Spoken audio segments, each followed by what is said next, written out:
Hi, this is Vicki Romaine with Cheerful Greetings, and I'm glad you could stop by today. Today we're going to make a masterboard, and I'm going to show you a couple of ways that I'm planning to use it. This is the top of a pad of cardstock, and I like the size of it. It's 12 by 12, and it's also fairly movable. In other words, it's fairly flexible, but yet it's got body. This is my stash of good scraps. And I emphasize good because these are the ones I've kind of altered. And I have literally thrown them in a box, and they're in there every which way.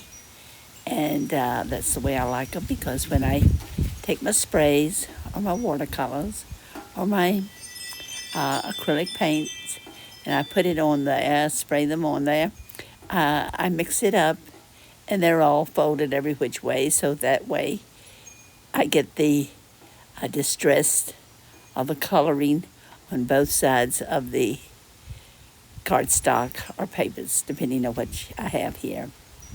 I have a lot of white, so I want to use up some of this white, and I'll be putting a couple pieces of it down first, and then I'll go with the colors on top of it. And then I'll do some other work to my masterboard so that it will show other colors other than a lot of white. So let's get started. I will be skipping some of the steps or fast forwarding some of this process, because as you can tell, you just add piece after piece until you have the board completely covered.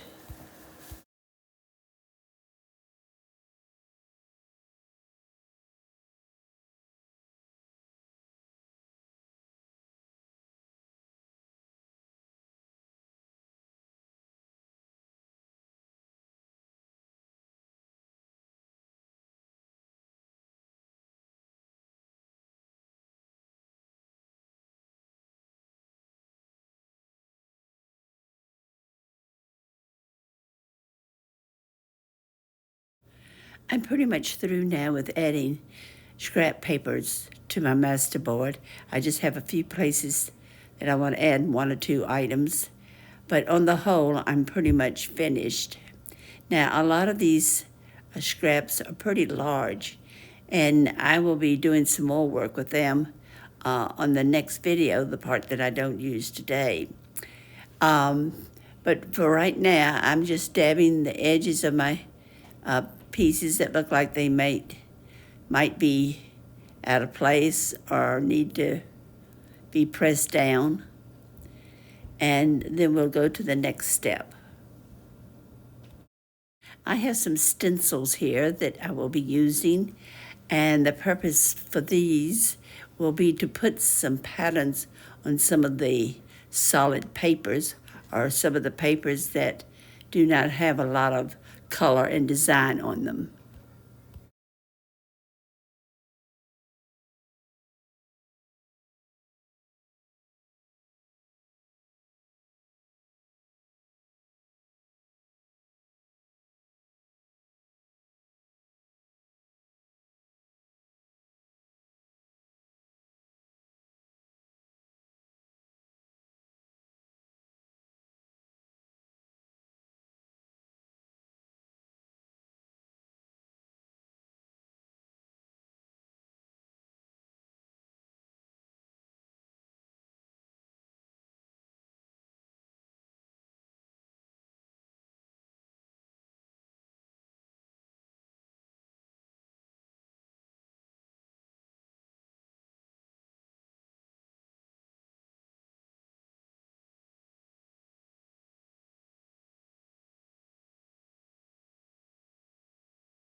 As a stencil, I'm constantly turning the masterboard around so I can get it from all different angles. And I will be using a number of different stencils and colors to give the board a little variety. I'm using just a finger dabbler to put my distress ink on.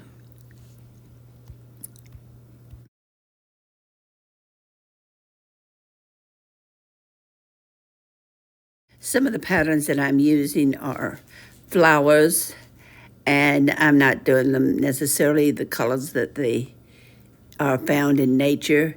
And then there's other patterns like a honeycomb pattern and a circle pattern. After I cut a strip off of my masterboard, I will have quite a bit left, and I'll be using more stencils of a different nature on the leftover piece.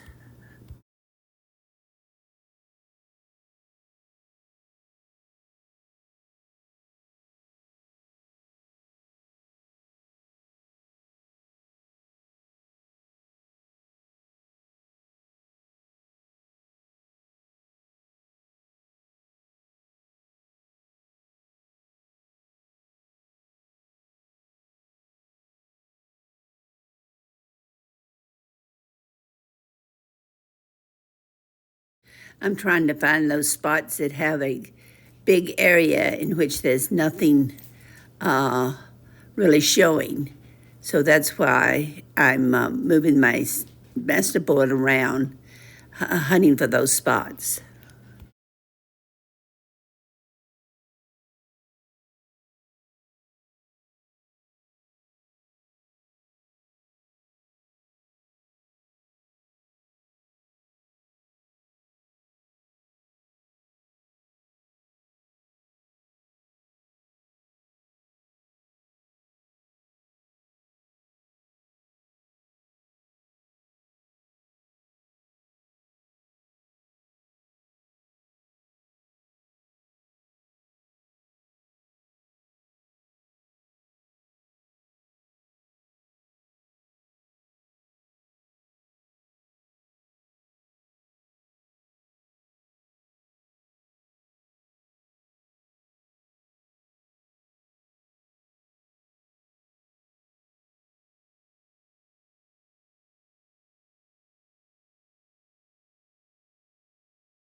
Now that most of my gluing is done, I'm going to use some gesso, and I'll be using it very sparingly. I will put my gesso on a palette knife and then work mainly with my fingers because I like to work it in with my fingers. I do a better job at that rather than using the palette knife itself. This red piece of cardstock sticks out kind of like a sore thumb, and so I'm trying to tone it down just a little bit. I don't want to completely obliterate all of the color, but I do want it toned down. I'm going to be toning down these two pieces of red because they're just too bright on my masterboard. As I work with my gesso, you will notice that I turn the masterboard around constantly so that I can look at it from different angles. As you look at the masterboard, you will see that all those individual scraps have come together nicely. You will spot some stenciling, some gesso, and in a few minutes there'll be some stamping done. I'm not going to do a whole lot more on the masterboard because I will be using only a part of it this time.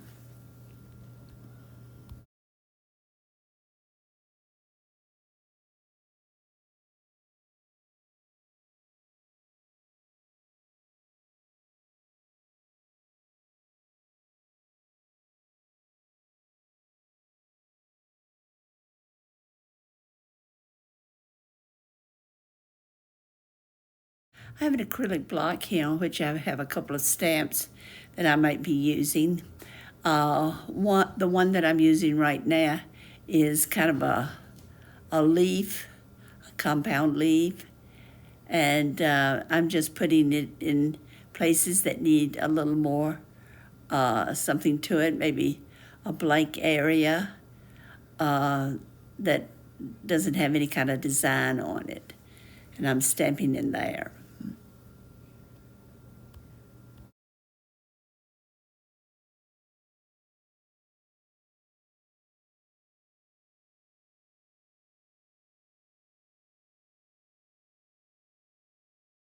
Here, my masterboard is pretty much finished, and now we're going to cut it up and see what we can make.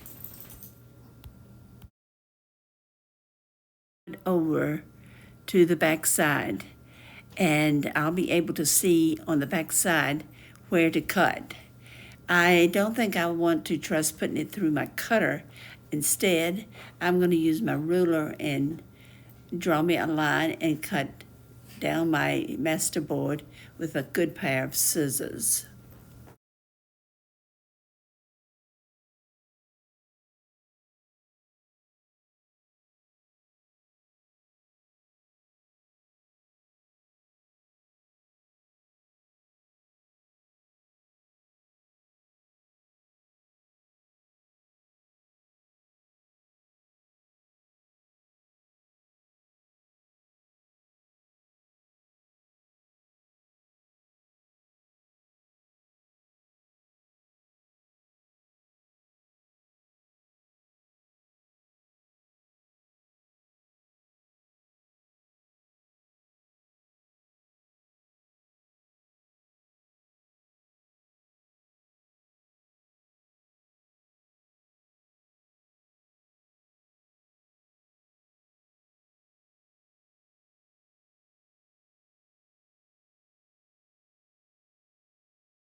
Here is the strip I took off.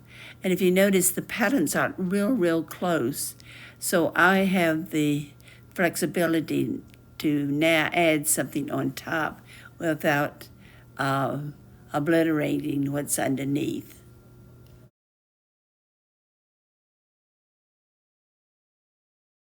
I'm going to add some sari cloth to my strip. I'm going to get out my buttons.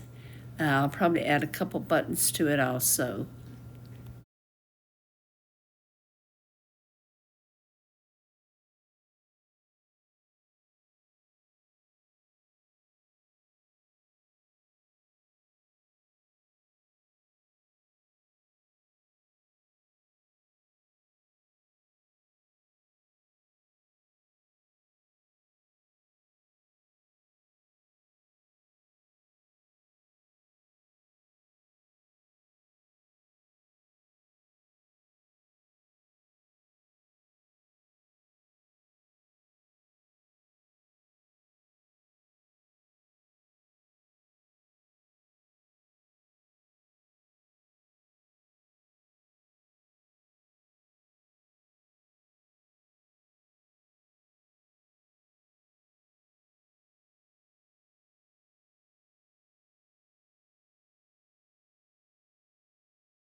Now I'm going to add a few labels. First is a music sheet and a couple of numbers. Just various labels will go on my strip.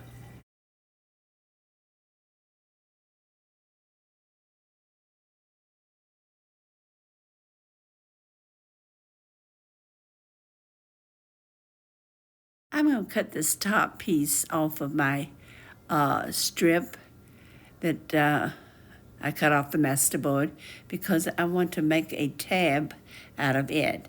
I'm not sure it's going to look right, but we will try and see what happens.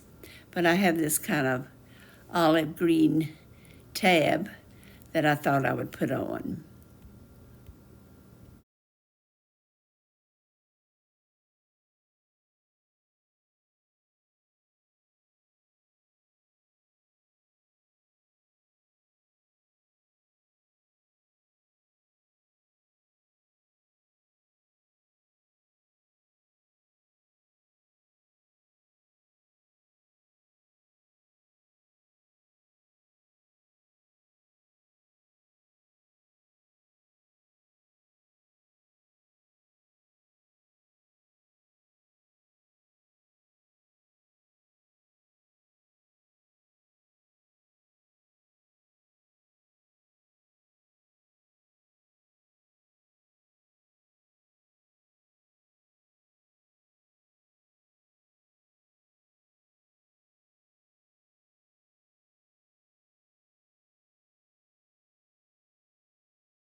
I'm gluing the tab on now for my piece of the masterboard.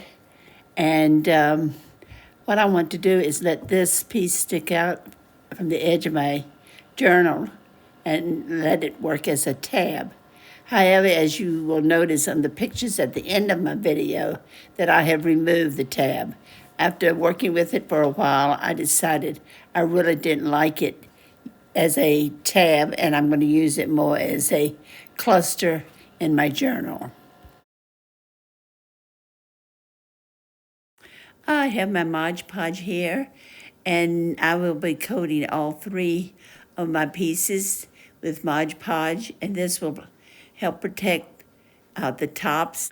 And if I have any edges that are not down good, this will cover them.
I have this little stamp here, and I thought it was cute, so I'll put it on this cluster.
To finish off this piece, I will Modge Podge the top.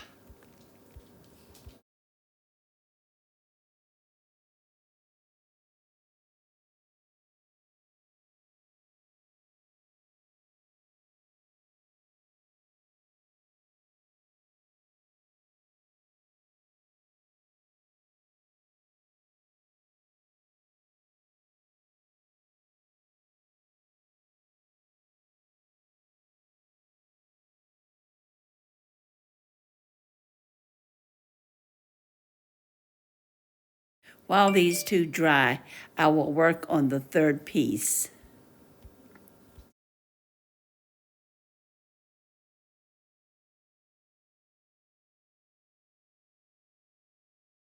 This is the last part of the strip that I cut off from my masterboard, and I'm going to let it be a belly band. And to give it a little unusual appearance, I'm going to put a couple pieces of cere cloth hanging out the side. And the way I'm going to put it on, it shouldn't interfere with whatever I put through the belly band. Also, I will be adding some labels and miscellaneous other items on there as I go along.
This is a neat little cluster that I have made.